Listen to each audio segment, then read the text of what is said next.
지은호 씨, 조회가 완료됐습니다. 사망자로 등록된 기록은 아직 살아있네요. 그 문자가 새벽 2시에 울렸는데요. 지은호는 침대에서 벌떡 일어나 휴대폰을 쥐었습니다. 발신자는 저장되지 않았고 번호도 이상하게 길었습니다. 내용은 짧았지만 짧아서 더 무서웠어요. 사망자라는 단어가 지은호의 숨을 확 막아버렸거든요. 지은호는 스스로를 달래보려 했습니다. 또 누가 장난치는 거겠지. 그런데 지은호가 진짜로 무서운 건 장난이 아니라 이 일이 장난이 아닐 수도 있다는 가능성이었습니다. 왜냐하면 지은호는 알고 있었으니까요. 자기 이름이 한번 지워졌다는 걸. 지은호가 아니라 지은호라는 이름이. 누군가의 손으로, 누군가의 이유로. 지은호는 메시지를 지우려다 손을 멈췄습니다. 그때 머릿속에 가장 먼저 떠오른 얼굴이 있었는데요.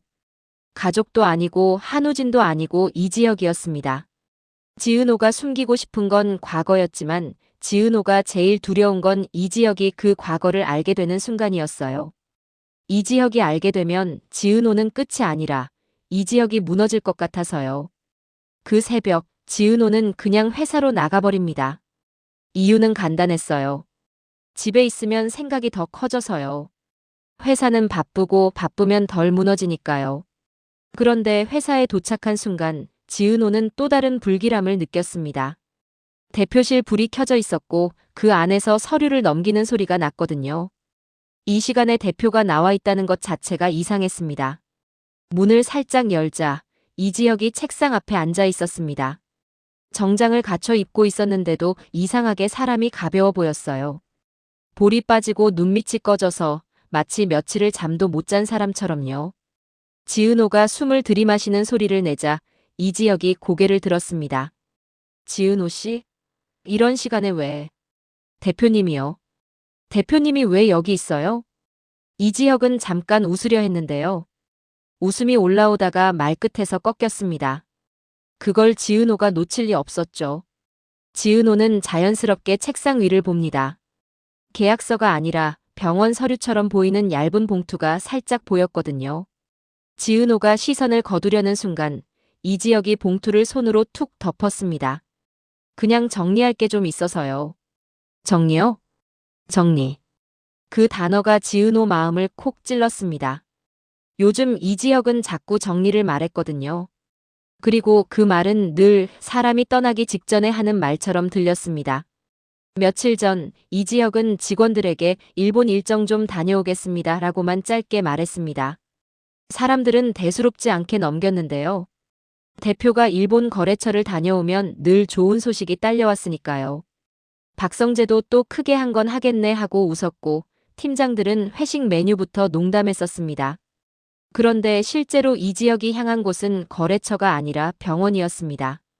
심장 박동이 불규칙해지는 날이 늘었고 계단 몇 층만 올라가도 숨이 찼는데요. 이지혁 성격상 그걸 누구한테 말하겠어요. 컨디션이 좀 그렇다는 말로 끝내고 더 일을 했습니다. 검사 결과가 어떻겠어요? 의사는 조심스럽게 말하려다가 결국 단호하게 꺼내놓았습니다. 지금은 가능성을 이야기할 때가 아닙니다. 갑자기 급격히 나빠질 수 있어요.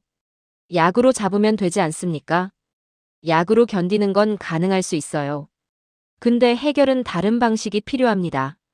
의사는 돌려 말했지만 내용은 하나였습니다.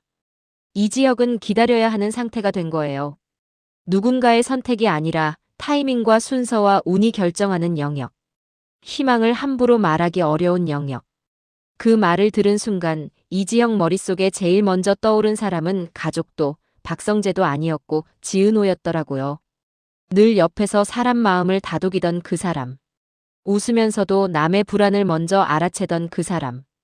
그 사람을 가까이 두면 결국 자신 때문에 그 사람이 매일 무너질지도 모른다는 두려움이 확 올라왔습니다. 그래서 이지혁은 결심합니다. 병원에 붙잡혀서 하루하루를 대기로 보내는 삶이 아니라 남은 시간을 스스로 선택하는 삶으로요. 겉으로는 멀쩡한 척, 안으로는 천천히 아주 조용히 자기 삶을 정리하는 방식이었습니다. 문제는 그 방식이 주변 사람들 눈에는 너무 냉정하게 보였다는 거죠. 출장에서 돌아온 첫 출근 날, 지은호는 이지혁의 걸음을 보고 바로 느꼈습니다. 예전엔 바쁘게 걷는 사람의 속도가 있었는데 그날의 이지혁은 서둘러 끝내려는 사람의 속도가 있었거든요. 그리고 회의실에서 그 느낌이 더 확실해집니다. 이지혁은 프로젝트 담당을 바꾸고 결제 라인을 새로 세우고 대표가 직접 붙잡고 있던 거래처까지 팀장들에게 뚝뚝 나눠줬습니다. 직원들이 서로 눈치를 봤지만 아무도 대놓고 묻지 못했는데요. 이지혁이 너무 침착했거든요. 침착해서 오히려 더 이상했어요. 지은호만 속이 타들어갔습니다. 이건 업무 조정이 아니라 인수인계잖아. 그 느낌이 너무 선명했거든요. 회의가 끝나자마자 지은호는 결국 이지혁을 붙잡습니다. 대표님, 요즘 왜 이래요? 뭐 숨기죠? 숨기는 거 없어요. 없는데 왜 자꾸 내려놔요? 대표님이 내려놓는 게 너무 많아요. 지은호 씨, 피곤해 보여요. 쓸데없이 예민해지지 말고요. 쓸데없다. 그 말이 지은호 가슴을 확 때렸습니다. 예민해서가 아니라 너무 잘 알아서 무서운 건데요. 지은호는 한 번 더 다가갑니다. 대표님, 저 대표님이 멀어지는 거 알아요. 왜요? 일 때문이에요. 거짓말. 그 한마디가 튀어나오는 순간 복도 공기가 딱 굳습니다. 이지혁이 눈을 깜빡였고 손가락 끝이 아주 미세하게 떨렸습니다. 그리고 이지혁은 더 낮게, 더 차갑게 선을 긋습니다. 지은호 씨는 지금 해야 할 일이 많잖아요. 제 일까지 신경 쓰지 말고. 그 말은 배려처럼 들렸지만 지은호에게는 이별 통보처럼 들렸습니다. 지은호는 더 이상 웃지도 못했고 화도 못 냈습니다. 그냥 속이 텅 비었습니다. 텅 비는 게 제일 무섭잖아요. 사람은 화가 나면 붙잡지만 허무하면 놓아버리니까요. 그날 밤 지은호 휴대폰에 다시 메시지가 왔습니다. 이번엔 더 노골적이었어요. 지은호. 내 기록이 다시 열리면 내 옆 사람부터 무너진다. 지은호는 숨이 멎는 줄 알았습니다. 지은호라는 이름을 정확히 부르는 사람. 이건 랜덤한 협박이 아니라 알고 있는 자의 경고였거든요. 지은호가 진짜로 감추고 싶은 건 과거의 사건이 아니라 지금의 관계들이었습니다. 특히 이지혁, 특히 박성재, 특히 한우진. 지은호는 한우진을 떠올리자 마음이 더 복잡해졌습니다. 쌍둥이였다는 사실, 간을 나눴다는 사실, 고성이가 죽었다고 밀어붙였던 딸이 자신이라는 사실. 그 모든 게 이제는 드라마 속 출생의 비밀이 아니라 현실에서 누군가가 휘두르는 칼이 되어버렸습니다. 같은 시각, 박진석도 잠을 못 자고 있었습니다. 안방 탁자 위에 올려둔 종이 한 장 때문이었는데요. 고성희와 지은호가 혈연으로 이어졌다는 검사 결과지였습니다. 박진석은 그걸 일부러 눈에 띄는 곳에 놔뒀습니다. 고성희가 스스로 입을 열길 바랐던 거죠. 박진석은 믿음을 가장 중요한 기준으로 살아온 사람입니다. 그러니까 믿음이 깨지면 화보다 먼저 계산이 시작되잖아요. 고성희는 그 종이를 보자마자 그대로 주저앉습니다. 머릿속이 새하얘졌고 남은 감정은 딱 하나였어요. 끝까지 막아야 한다. 고성희는 종이를 재빨리 접어 숨깁니다. 그리고 평소처럼 단정한 표정으로 고개를 듭니다. 그 순간 박진석이 들어옵니다. 당신 나한테 말할 거 없나? 무슨 말씀이세요? 무슨 일? 고성희는 끝까지 모르는 척합니다. 그 짧은 찰나 박진석 얼굴이 바뀝니다. 소리를 지르지 않는데 더 무서운 얼굴. 박진석은 낮게 말합니다. 내가 마지막으로 기다렸어. 그런데 또 숨기네. 고성희가 무너져 울며 매달립니다. 내가 잘못했어. 한 번만 같은 말들이 나오는데요. 박진석은 그 눈물을 받아줄 마음이 이미 없습니다. 오늘 나가. 당장. 고성희는 더 매달리지 않습니다. 여기서 버티면 끝이라는 걸 고성희가 제일 잘 알거든요. 문을 나서는 순간 고성희 눈빛이 변합니다. 울던 얼굴이 아니라 계산하는 얼굴. 지금은 피해야 해. 정리할 시간이 필요해. 고성희는 자기 사무실로 가서 머릿속으로 시나리오를 굴립니다. 집 안 어딘가에 남아있는 서류, 돈, 흔적들. 그리고 무엇보다 자신을 여기까지 몰아넣은 누군가를 찾겠다고 마음먹습니다. 고성희는 확신합니다. 누군가가 일부러 문을 열어젖혔다는 걸요. 그때 지은호에게 전화가 걸려옵니다. 부산 병원이었습니다. 한우진의 상태가 갑자기 흔들려 응급실로 들어갔고 중환자실로 옮겼다는 소식이었어요. 지은호는 얼굴이 하얘졌습니다. 내가 살렸는데 라는 생각이 아니라 내가 또 잃을까봐라는 공포가 먼저 올라왔습니다. 지은호는 짐을 싸며 손이 자꾸 멈춥니다. 멈추는 건 손이 아니라 마음이었어요. 그 모습을 본 이지혁이 망설이다가 말합니다. 같이 가요. 대표님 괜찮아요. 제가 혼자 보내면 제가 더 불안해요. 그 말이 다정해서 더 잔인했습니다. 지은호는 이지혁 눈을 봤는데요. 그 눈빛은 걱정이 아니라 지은호를 멀리 보내야 하는 사람의 눈처럼 보였습니다. 지은호는 그게 싫었습니다. 따뜻함이 아니라 이별 준비 같아서요. 부산으로 내려가는 차 안 지은호는 불안했고 이지혁은 너무 조용했습니다. 조용한 사람이 더 무섭잖아요. 지은호가 결국 묻습니다. 대표님 일본에서 진짜 뭐 했어요? 이랬죠. 아니요. 그건 아니죠. 이지혁 손이 핸들 위에서 순간 굳습니다. 지은호는 그 작은 반응을 보고 확신합니다. 지금 이지혁은 말하는 순간 무너질까봐 버티는 거라고요. 지은호 씨, 지금은. 대표님은 늘 지금은이에요. 그 말이 튀어나온 순간 지은호도 놀랐습니다. 감정이 터져버린 거죠.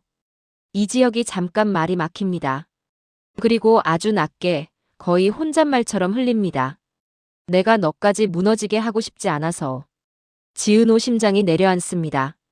그 문장이 곧 고백이자 도망이었거든요. 부산 병원 복도는 차갑고 시끄러웠습니다. 의료진이 분주하게 움직이고 지은호가 한우진 이름을 부르며 눈이 빨개지는 그 순간 이지혁이 갑자기 가슴을 움켜잡습니다. 단순한 통증이 아니었습니다. 숨이 끊기는 느낌, 다리가 풀리는 느낌. 이지혁은 괜찮이라고 말하려다 말끝이 끊겼습니다. 지은호가 돌아서서 이지혁을 붙잡습니다. 대표님, 왜 이래요? 지은호 씨 미안. 그 미안은 사과가 아니라 무언가를 이미 정해둔 사람의 말 같아서 지은호를 더 미치게 했습니다. 왜 미안해요? 뭘 혼자 정해요? 지은호는 이지혁을 부축하면서도 한우진 쪽을 놓지 못했습니다. 양쪽이 동시에 무너지는 느낌이었어요. 그때 지은호 휴대폰이 울립니다. 이번엔 문자도 아니고 짧은 음성 메시지 알림이었습니다. 발신자 미확인. 지은호가 떨리는 손으로 재생을 누르자 낯선 남자 목소리가 5초만 남기고 사라집니다. 지은호 내 죽음 만든 사람, 곧 다 알게 돼. 특히 이지혁이. 지은호 얼굴이 굳습니다. 지은호는 자기 과거가 들키는 게 무서운 게 아니라 이지혁이 그걸 듣는 순간이 무서웠습니다. 이지혁은 지금 자기 심장도 버티기 힘든데 거기에 지은호의 정체까지 떠안으면 진짜로 무너질 것 같았거든요. 그 순간 지은호는 깨닫습니다. 누군가가 일부러 타이밍을 맞추고 있다는 걸요. 한우진이 흔들리는 날, 이지혁이 쓰러지는 순간, 박진석이 고성희를 내쫓는 밤 모든 게 한 방향으로 몰리고 있었습니다. 여기서 끝이 아니었습니다. 박영나도 움직입니다. 웹툰 작가 프리덤으로 전업을 선언한 박영나는 고성희가 급하게 나간 집에서 우연히 서류철 하나를 찾아냅니다. 먼지는 쌓였는데 최근에 열었다 닫은 듯한 손자국이 선명했어요. 그 안에는 1999년 10월 사망 도장이 찍힌 기록, 그리고 사진 한 장이 있었는데요. 사진 속 아이 얼굴이 지은호와 너무 닮아 있었습니다. 닮은 정도가 아니라 같다에 가까웠습니다. 박영란은 숨을 크게 들이마시고 중얼거립니다. 이거 숨긴 사람, 아직도 나를 아이로 보나 봐. 그때 박영란 휴대폰에 메시지가 하나 뜹니다. 익명 계정. 그 종이 들고 나가면 넌 내 인생도 잃어. 박영란은 겁먹지 않습니다. 오히려 확신이 더 굳어집니다. 막으려는 사람이 있다는 건 자신이 진짜를 잡았다는 뜻이니까요. 이제 남은 건 하나입니다.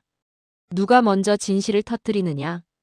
이지혁이 자기 몸을 먼저 포기할지, 고성희가 흔적을 먼저 지울지, 박진석이 칼을 먼저 빼들지, 박영나가 폭로를 먼저 던질지. 그리고 그 모든 한가운데에 지은호가 서게 됩니다. 지은호는 선택해야 합니다. 이지혁을 붙잡을지, 이지혁이 원한 대로 밀어낼지. 그런데 지은호는 이미 알고 있어요. 어떤 선택을 해도 누군가는 다친다는 걸요. 마지막으로 지은호가 병실 앞에서 입술을 깨물며 속으로 중얼거립니다. 내가 지키려던 건 내 비밀이 아니었구나. 이지혁의 오늘이었구나. 그 순간 이지혁의 휴대폰 화면이 켜지며 알림 하나가 뜹니다. 심장이식 대기자 리스트 업데이트. 이지혁은 그 알림을 보자마자 아무도 모르게 눈을 감습니다. 그리고 아주 작게 지은호가 들을 수 없게 중얼거렸습니다. 우진 너까지는. 왜 하필 우진 이름이 나왔는지 지은호는 아직 모릅니다. 하지만 시청자는 알겠죠. 지금 시작된 이 불길함이 언젠가 가장 잔인한 방식의 기적으로 이어질 수 있다는 걸요.